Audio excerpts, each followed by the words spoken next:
Plus de 300 combattants auraient-ils décidé de tourner le dos à leurs anciens compagnons pour rejoindre les rangs de l'armée malienne?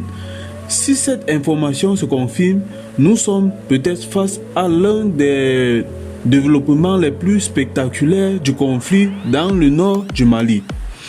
Des hommes qui combattaient hier contre Bamako pourraient désormais combattre aux côtés des forces armées maliennes. Mais alors, il faut faire très attention. Derrière ce chiffre impressionnant se cache une question fondamentale, qui est nulle autre de savoir que s'est-il réellement passé. Bienvenue les amis sur votre chaîne de l'information préférée face à l'actu. Alors aujourd'hui, nous allons décortiquer cette information, comprendre ce qu'elle pourrait signifier pour la FLA, pour les FAMA et surtout pour la suite de la guerre dans le nord du Mali. Une information qui fait trembler le grand nord du Mali. Depuis plusieurs heures, une information particulière sensible circule autour du conflit malien.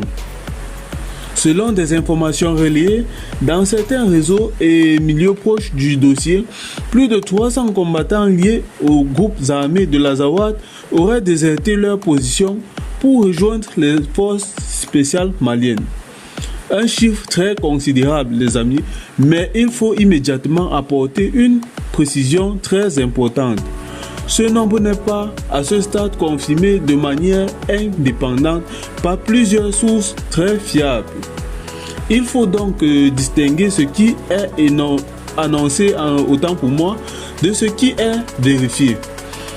Et cette distinction est essentiellement dans une guerre où la bataille de l'information est devenue presque aussi importante que la bataille sur le terrain elle-même.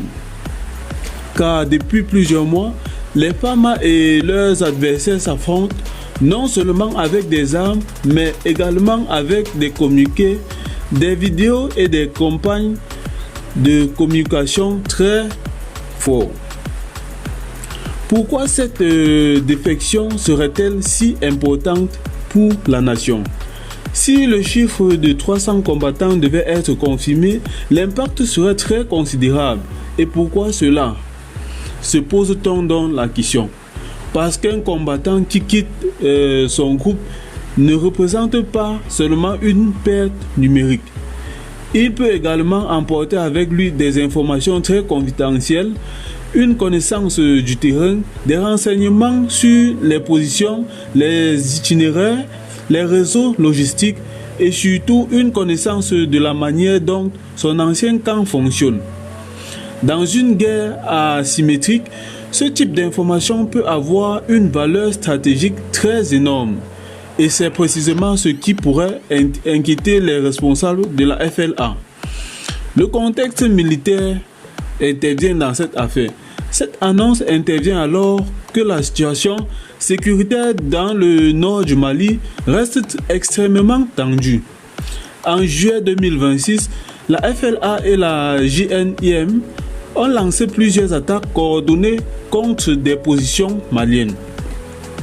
Les combattants ont notamment été particulièrement intenses autour d'Anéfi. Les autorités maliennes ont également affirmé avoir infligé de lourdes pertes aux groupes armés. Des sources indépendantes ont également rapporté l'intensité des affrontements, tout en soulignant que les chiffres avancés par les différents camps doivent être interprétés avec une grande prudence. Dans ce contexte, les amis, une vague importante de défection pourrait avoir une signification très particulière. Elle pourrait, autant pour moi, indiquer que certains combattants commencent à remettre en question la stratégie de leurs dirigeants. Mais alors, elle pourrait aussi être liée à des facteurs beaucoup plus personnels. La fatigue, les pertes, ainsi que les conditions de vie, les rivalités internes ou simplement la volonté de survivre.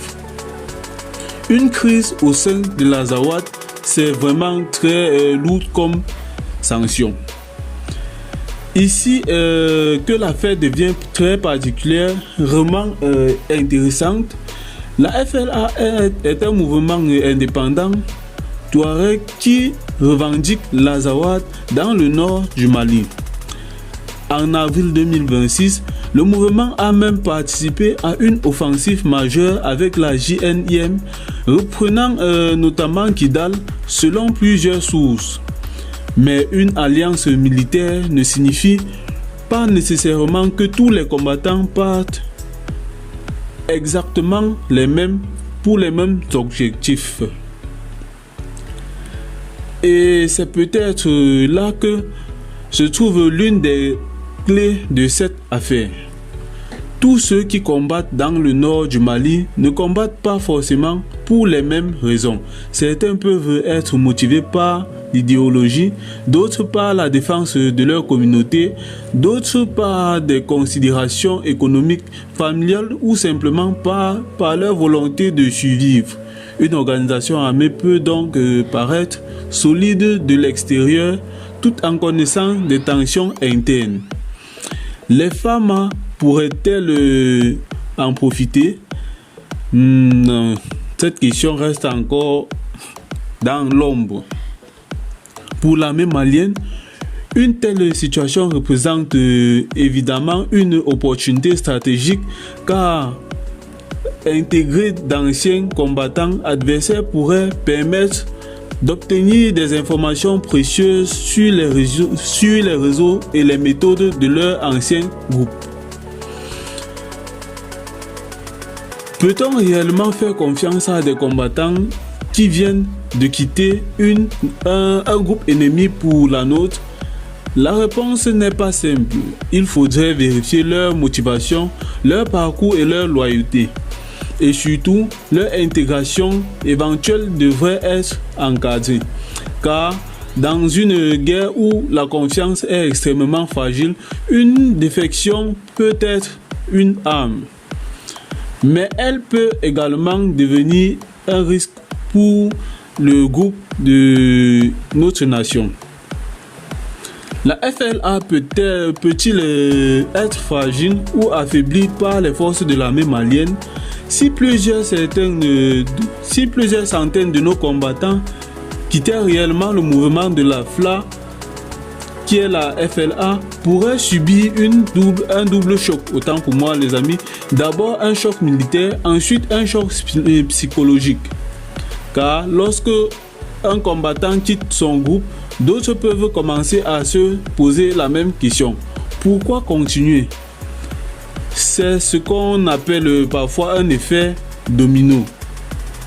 Une première défection peut rester isolée, mais si elle est suivie de dizaines ou de centaines d'autres, elle peut progressivement fragiliser la cohésion d'une organisation. Cependant, il serait prématuré d'affirmer que la FLA est en train de s'effondrer. Les informations disponibles ne permettent pas encore de tirer une telle conclusion. La grande question est la suivante. Alors, que faut-il retenir de cette affaire? Premièrement, l'information sur plus de 300 soldats défectueux mérite d'être surveillée, mais le chiffre doit encore être vérifié. En deuxième position, le conflit dans le nord du Mali connaît actuellement une forte intensification militaire. En troisième position, les défections, lorsqu'elles sont confirmées, peuvent avoir une importante stratégique bien supérieure à leur simple nombre.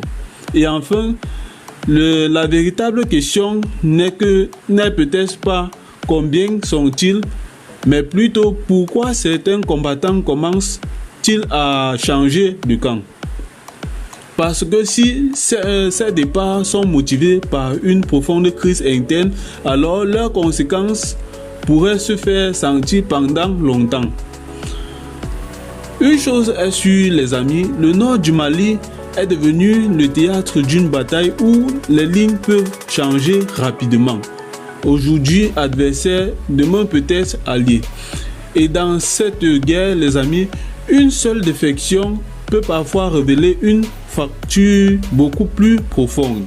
Alors, plus de 300 combattants ont-ils réellement quitté leur ancien clan pour rejoindre les FAMA?